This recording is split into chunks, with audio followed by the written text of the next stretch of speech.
ඉසිවරුන් දුටු මගේ බවගමන පළවන පොත අභිදජ මහාරට්ටගුරු අග්ග මහා පණ්ඩිත අතිපූජ්‍ය බලංගොඩ ආනන්ද මෛත්‍රී මානහිමියන් සමග මා පැවැත්වූ රූපවාහිනී සාකච්ඡා සහ උන්වහන්සේ විසින් ප්‍රකාශයට පත් කළ ලිපි ලේඛන ඇසුරිනි. තුන්වන කොටස. ප්‍රශ්නය. ස්වාමීනි, මේ නාඩි වාක්‍ය ලියවිලා තියෙන සම්පූර්ණයෙන් ශ්ලෝක වශයෙන්ද නැත්නම් ප්‍රකාශන වශයෙන්ද? ඔබ වහන්සේ දුටු විශේෂතා මොනවද ස්වාමීනි? නාහිමි. බොහෝ නාඩි වාක්‍ය ලියවිලා තියෙන්නේ ශ්ලෝක වශයෙන් එක දිගටම කියවෙන විදිහට. ඒත් සමහර වාක්‍ය දෙබස් විදිහටත් සාමූහික සාකච්ඡා වශයෙන්ුත් විස්තර කරන අවස්ථා මම දුටුවා. උදාහරණයක් විදිහට කිසියම් පුද්ගලයෙකු පන් වේලාවේ ග්‍රහයන් පිහිටලා තියෙන ක්‍රමය පිළිබඳව යම් පටලැවිලි පැහැදිලි නැති තත්ත්වයක් ඇති වුණොත් ඍෂිවරුන් 2 දෙනෙක් නැත්නම් 3 දෙනෙක් ඍෂිවරුන් 7 දෙනෙක් සාකච්ඡා කළ නාඩි ක්‍රමයක් තියෙනවා. සප්ත ඍෂි කියන්නේ ඒ විදිහට 7 දෙනෙක් එකතු වෙලා ප්‍රකාශ කළ නාඩි වාක්‍ය ක්‍රමය.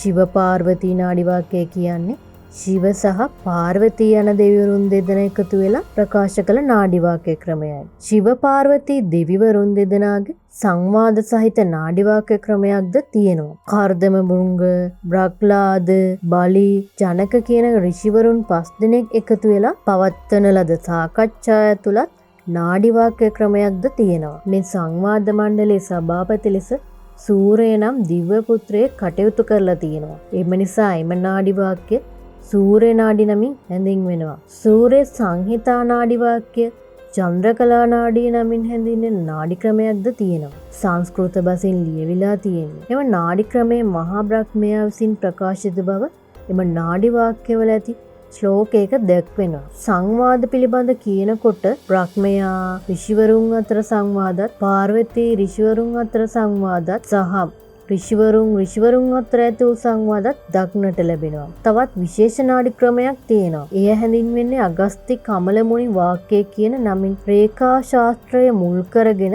නිබන්ධනය වෙලා තියෙනවා. එම නාඩි ක්‍රමයේ ඇති විශේෂත්වය තමයි අතේ රේඛා දෙස බලා ඊට අනුරූපව ඇති නාඩි ග්‍රන්ථ සොයා විස්තර කථනය කරනවා. ශ්‍රී ක්‍රිෂ්ණ දෙවියන් විසින් සහදේව ඍෂිවරයාට නාඩි වාක්‍ය ගැන්වූ බව එකී නාඩි ග්‍රන්ථවල සටහන් වෙලා තියෙනවා. කමල මුනි නම් වූ තවත් නාඩි වාක්‍ය ක්‍රමයක් තියෙනවා. මෙම ක්‍රමයේ ඇති පුදුම සහගත බව නම් කෙනෙකුගේ දකුණු අතේ මහා පැටැඟිල්ලෙන් ලබා ගන්නා සටහන් විමර්ශනය කළා ජීවියාගේ නම, මව්පියන්ගේ බිරිඳගේ නම, අනියම් බිරිඳක් ඉන්නා නම් ඇගේ නම් ගම්ද ඇතුළත් පූර්ණ විස්තරයක්ද ඔහු හෝ ඇය ජීවත් වෙන පළාතද කියවෙනවා. මේ ආදී වශයෙන් නාඩි වාක්‍යයේ විදි 100 ගණනකට අධික සංඛ්‍යාවක් තියෙනවා. ප්‍රශ්නය. ඍෂිවරුන් කුමන කරුණු පාදක කරගෙනද මෙම නාඩි වාක්‍ය ප්‍රකාශ කරලා තියෙන ස්වාමීනි? නාහිමි. හොඳයි. බුද්ධෝත්පාද කාලයකට පෙර ඉඳලම ඉන්නම් කලියුග කාලයේ ආරම්භයේ ඉඳලම ඉන්දියාවේ තිබුණ මහා පුරුෂ ලක්ෂණ විද්‍යාව නම් ශාස්ත්‍ර ක්‍රමයක් මහා භාරතයේ පුරාණයේ ඉඳලම පැවතිලා තියෙනවා. සුද්ධාවාස නම් දෙවියන් විසින් බමුණු විසින් ඉඳලා මහා පුරුෂ ලක්ෂණ විද්‍යාව බුද්ධ මන්ත්‍ර විදිහට උගන්වලා තියෙනවා. මේවා වේද ග්‍රන්ථ වලටත් ඇතුළත් වෙලා තියෙනවා. මේ පිළිබඳව දික්සංගිය අටුවාවේද සඳහන් වෙනවා. බුදුන් වහන්සේගේ කාලේ මේ ශාස්ත්‍රයේ බොහෝ බ්‍රාහ්මණ පඬිවරුන් දැන සිටි බව බෝසත් උපතේදී මහා පුරුෂ ලක්ෂණ, දේහ ලක්ෂණ දිහා බලලා මේ තැනත්ත බුදුවන බවට කරති ප්‍රකාශනයෙන් පැහැදිලි. බුදුන් වහන්සේ දෙතිස් මහා පුරුෂ ලක්ෂණ වලින් යුක්ත උත්තමයෙක්. දෙතිස් මහා පුරුෂ ලක්ෂණ කියන්නේ මහා පුරුෂ ලක්ෂණ 32ක් තිබුණා කියන එකයි. මම බුදුන් වහන්සේ ගැන නාඩි වාක්‍ය තුලින් විමසලා බලපු වෙලාවේ ඒ බුදුන් වහන්සේ ගැන කියුනේ මහා ඍෂි ගෞතම කියලා. මේ ගැන මම පස්සේ විස්තර කියන්න.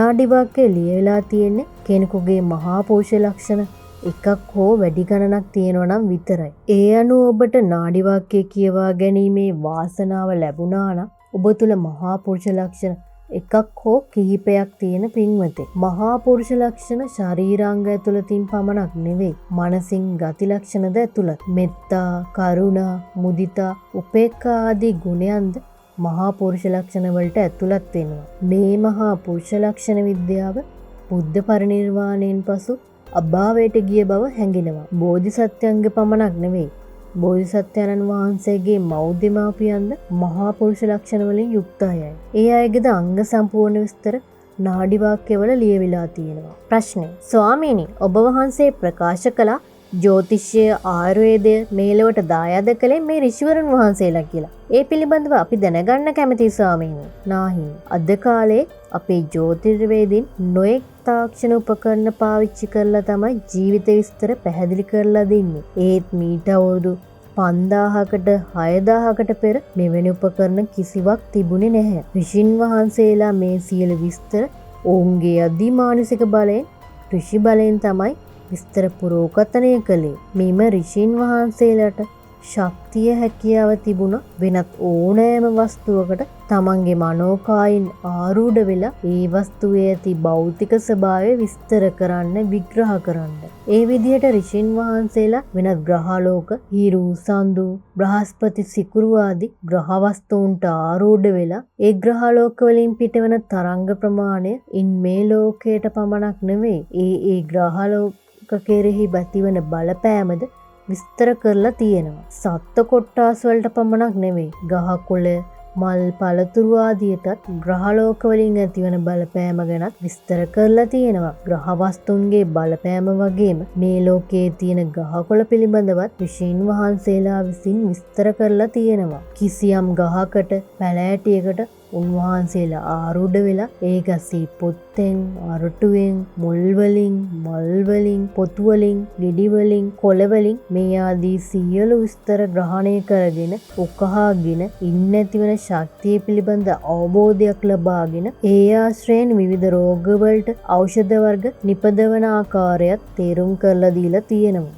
අද පවතින ආයුර්වේද ඇතුළු සියලු වෛද්‍ය ක්‍රමවල නිර්මාතෘවරුන් වන්නේ මහා බල සම්පන්න ඍෂිවරුන්. අද වගේ රසායනගාර නොතිබුණු ඒ කාලයේ ඒ ගස්වල කොළ පොත්තු නැටි මුල් નિયમિત මාත්‍රාවට සකස් කරලා කියන විස්තර නාඩි ග්‍රන්ථවල සඳහන් වෙනවා. පෝකර් 7009 හැඳින්වෙන නාඩි වාක්‍යයේ ජ්‍යොතිෂය පිළිබඳ කරුණු පමණක් නෙවෙයි ඊට අදාළ යంత్ర මන්ත්‍ර ගුරුකම්ද গুপ্ত කරුණු පිළිබඳවද සඳහන් වෙනවා. නාඩි වාක්‍යවල ඇතුළත් ඖෂධ කාණ්ඩය තුලින් මනුෂ්‍ය න්ට කලින් කලට හැදෙන විවිධ රෝගාබාධ වලට අවශ්‍ය ප්‍රත්‍යක්ෂ ප්‍රතිකාර ක්‍රම කියවෙනවා. හදවත් රෝග, දියවැඩියාව, ක්ෂය රෝගය, ආර්ශස් ආදී විවිධ රෝගයන් සඳහා ගත යුතු ප්‍රතිකාර ගැන සඳහන් වෙනවා. විශේෂයෙන් සඳහන් කළ යුතු දෙයක් තමයි ඇස්වල ඇතිවන කාච රෝග වලට අවශ්‍ය වෛද්‍ය ප්‍රතිකාරයේම පොත්වල සඳහන් වෙනවා. මේ නාඩි ග්‍රන්ථ පරිශීලනය කළොත් අපේ දේශීය වෛද්‍ය ක්‍රමය ඉතා ඉහළ තලයකට ගෙනින්නට පුළුවන් වෙයි කියලා මට හිතෙනවා. ප්‍රශ්නය. අවසරයි ස්වාමිනී. නාඩි වාක්‍ය කියවපු ඇතැම් දෙනාට තියෙන ප්‍රශ්නයක් තමයි ඇතැම් විට කියා ඇති දේ සිදුවන්නේ නැහැ. ඇතැම් විට ප්‍රමාද වී කියූ දේවල් සිදු වෙනවා.